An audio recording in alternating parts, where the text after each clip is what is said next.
Hi, my name is Aide, and I'm a co-founder at ezbot AI. I'm excited to tell you about one of our very successful customers, Topeca Coffee Roasters. They sell their coffee two ways. They have a coffee shop in Tulsa, Oklahoma, and they also sell coffee online. They have lots of varieties of specialty coffee, and they're delicious. I tried their coffee recently, and it was amazing. My husband usually roasts his own coffee, but this coffee was just as good. First, I should tell you a little bit about Topeca. They have about 10,000 visits a month on their website, and they have one person managing their website. This person designed and built their website, but spends most of their time driving traffic to the site, managing marketing, social media. They're very good at what they do, but just marketing manager is a full-time job. Big businesses can improve their websites and they can make millions more dollars a year. So for them, it's worth it to hire a team of people to run these programs for them. For smaller businesses, it is much more difficult. It takes a lot of expertise to be able to plan, manage, and evaluate A/B tests. There are some tools that you can use to make this process a little bit easier, but all of them require a significant level of expertise and a lot of time to manage and evaluate. And they're all really slow. When we started learning about Topeca, even though their website was beautiful, we knew a few secrets. We have an industry expert who knows exactly what sorts of things drive people to buy more and what sorts of things make people want to leave your website. One of the first things that we tested was the pop-up. Pop-ups, they work, they don't work, who knows? We decided to test it. One version of the website shows the pop-up and the other version of the website does not show the pop-up. Another test we wanted to do had to do with the bar at the top of the page. We refer to this as a butter bar, but other people call them banners or other things. The butter bar had a link to their shipping policy and said free shipping on orders greater than $60. Instead, we made two more variations of the butter bar with two different calls to action, and they both linked to the best sellers. Lastly, we noticed that the add to cart button on the product pages was the same color as the background. It was kind of hard to see, it didn't really pop. So we decided to try a few different colors for that. In total, we had 5 variations for the add to cart button, 3 variations for the butter bar, and 2 variations for the pop-up or no pop-up. This was a total of 30 tests, so there aren't even enough letters in the alphabet to A, B, C, D, E, F, G test all of those things. So we came up with some ideas of things to test. We thought these would probably have a big impact. We didn't know what combination of all these things would work best, or for whom, at what time of day. I'd like to walk you through how easy it is for a small business like Topeca to install ezbot and run these sorts of variations. We instructed them through the installation verbally. It took them about 15 minutes, and they installed a JavaScript snippet on their Shopify website. That was it. Once that JavaScript snippet is installed, we were able to track what's happening on their website. Next, they had to set up the reward function. The reward signal is what you want ezbot to optimize for. One common reward signal is checkouts, because you want people to check out. Using add to cart as a reward signal could increase the average order value, or it could increase checkouts. So we decided to use that. Something else we can talk about is the holdback percentage. What is the holdback percentage? Well, say you have a brand like Nike and you have a really strong brand presence.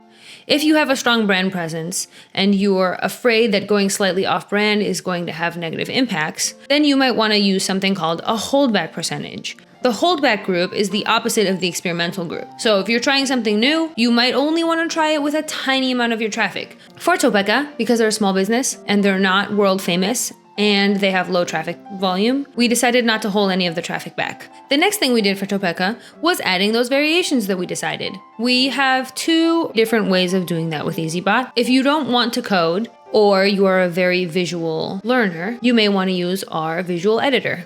WYSIWYG, or what you see is what you get. Visual Editor allows you to pull up your website in the ezbot app and see the changes as you make them. So if you want to try different headlines, for example, you can type them in, you can see what they look like on your website, and then you can click, okay, save it. If you have, for example, text on a call to action button, you can type those different calls to action in. You can see how they fit on the size of button that you have, make sure that they look good, and then press save. So this is very useful for people who want to make changes that will have a visual impact on their site. Another way to do this is through our app.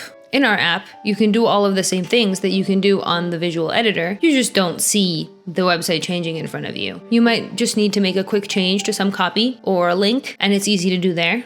After you put in all of the variations, that you want to test, all you have to do is wait. You don't have to plan experiments. You don't have to decide when the experiment is going to stop and end. You just have to look at the analytics as they come in. Of course, ezbot is going to need to gather data in order to evaluate which versions are best.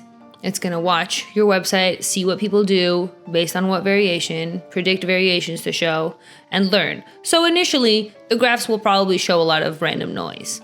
But as ezbot learns, and this can happen very quickly, as it did for Topeca, it will start to promote the variations that work really well and demote the variations that nobody likes. For example, a variation that has a pop-up, the top bar links to the shipping policy, and the add to cart button is hard to find, is probably going to convert fewer people than the variation where some of those things aren't getting in your way. We have some very useful analytics on our dashboard that help our customers understand how successful they are with ezbot. One of the most intuitive graphs is the conversion rates. You can see some clarity through the noise. A lot of the variations have very similar conversion rates to the default, which was about 2.5%. However, some variations performed much better. In Topeca's case, there are 2 variations that work much better and have much higher conversion rates than the average conversion rate. With a conversion rate around 5 or 6% compared to the 2.5 default percent, ezbot immediately notices that this is something that they should show to more users and does that. Another graph shows the traffic distribution, which basically shows you what percentage of traffic is getting what variation over time. For Topeca, you can see that the variations that have the highest conversion rate are being shown the most. It's just common sense, but it's really nice to see visually that these 2 metrics of a successful combination are matching up. ezbot figures out which combinations have the highest conversion rate, and it serves them more often, so they also have the highest traffic volume. The flip side of this is risk mitigation.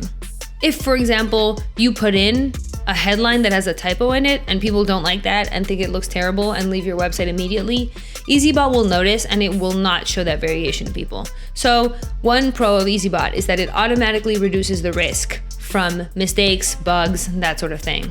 The clearest graph we have that shows our customers how successful they're being with ezbot is a graph of the conversion rate for the default website versus the ezbot group. Initially, like we noticed in the conversion rate graph for all of the combinations, you can see that the average is about 2.5%.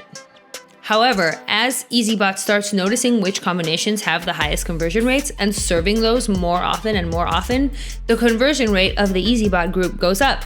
So now, the ezbot experimental group is doing much better than the default, with a conversion rate of almost 6%. That's amazing compared to their 2.5%. That's it, I need a snack.